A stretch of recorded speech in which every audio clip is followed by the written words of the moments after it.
So how exactly do you handle thousands of live web connections without totally crashing your server? I mean, if you're a developer building for the modern web, you already know the immense pressure of live data. Users today expect instant notifications, real-time chat, and live feeds that literally never buffer. But keeping all of those thousands of concurrent connections open, well, that can absolutely choke a traditional web server. Welcome to today's Explainer, where we're going to solve that exact problem. Today, we're demystifying the Tornado framework. We are going to unpack exactly how this incredibly powerful Python framework elegantly and efficiently solves the heavy load connection problem that plagues so many modern web apps. If you want to build fast, responsive, and highly scalable live applications, you are definitely in the right place. Okay, let's dive into this. Here is our roadmap for today. 1. The real-time web problem. 2. Enter the Tornado framework. 3. Unpacking the key superpowers. 4. Building real-time applications. 5. Benefits of going asynchronous. And finally, 6. Choosing your Python framework.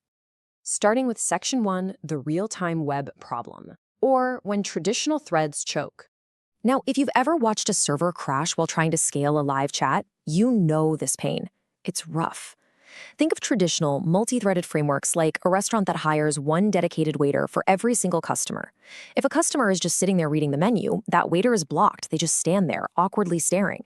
1,000 customers, you need 1,000 waiters. It's a total logistical nightmare. Event-driven architecture, on the other hand, is like having one incredibly fast, highly caffeinated waiter handling hundreds of tables all at once. They take an order, fire it to the kitchen, and instantly move to the next table without ever waiting around. Which brings us to Section 2. Enter the Tornado framework, the non-blocking hero. Tornado actually has some serious pedigree.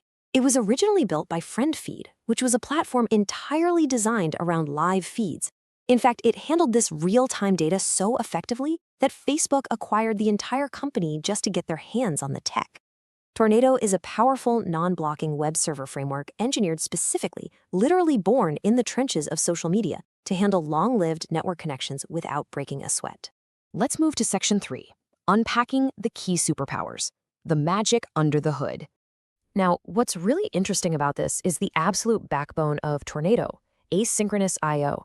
Because network input and output operations are non-blocking here, a single Tornado process can effortlessly juggle thousands of open connections simultaneously.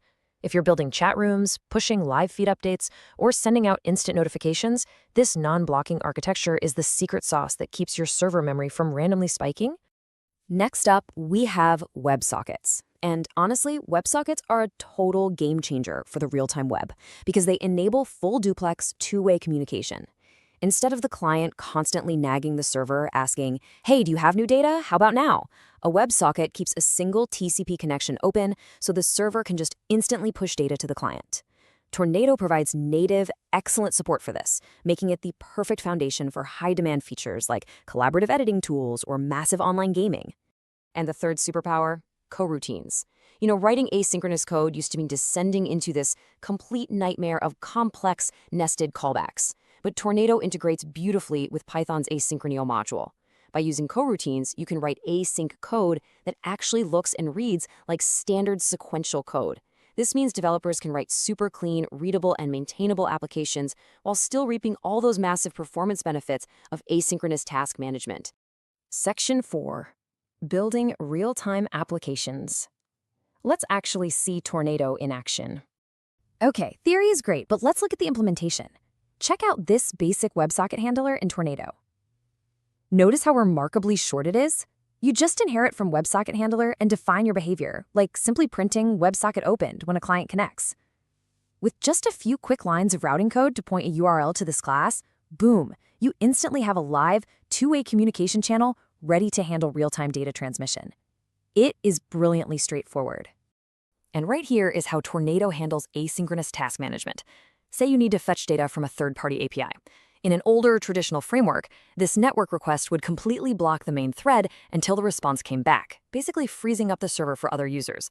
But here, by wrapping the function in that @gen.coroutine decorator and yielding the HTTP fetch, Tornado essentially just pauses the specific function, goes off to serve a bunch of other users, and seamlessly picks this function right back up the millisecond the API responds. It keeps your entire application highly responsive no matter what backend tasks are churning away. On to Section 5, benefits of going asynchronous and why it really matters. So the crucial point is that adopting this asynchronous mindset creates this amazing cascading effect of benefits. Step 1, drastically reduced thread overhead. You simply aren't spinning up a new thread for every single user. That naturally unlocks Step 2, highly efficient system resource usage. Your CPU and RAM are actually focused on processing data, not just managing a bunch of idle threads. Because your resource usage is so lean, Step 3 becomes possible, seamless horizontal scaling. You can easily add more servers to accommodate a growing user base without that nasty performance degradation you see in older web servers. And ultimately, this all results in Step 4, consistently faster response times and reduced latency, even when your app is under incredibly heavy load. Finally, Section 6, choosing your Python framework. Let's get to the verdict. And this brilliantly illustrates a really important question. With all these benefits, is Tornado always the right choice? Well, no. It all comes down to architecture. Tornado absolutely thrives on an asynchronous, non-blocking setup, making it the undisputed champion for real-time updates and long-lived connections. Think chat apps or live analytics dashboards. But what if you're using synchronous multi-threaded frameworks like Flask or Django? Listen, if you were just building a traditional CRUD application, creating, reading, updating, and deleting static database records, Tornado is probably overkill. For standard request response apps, stick to Django or Flask. But the very moment you need live, continuous data, Tornado is unmatched. We've explored the structural problems of the live web, the incredibly elegant non-blocking solutions Tornado provides, and how its event-driven architecture handles massive scale with such ease. By rethinking how we manage connections, we open up entirely new possibilities for interactivity.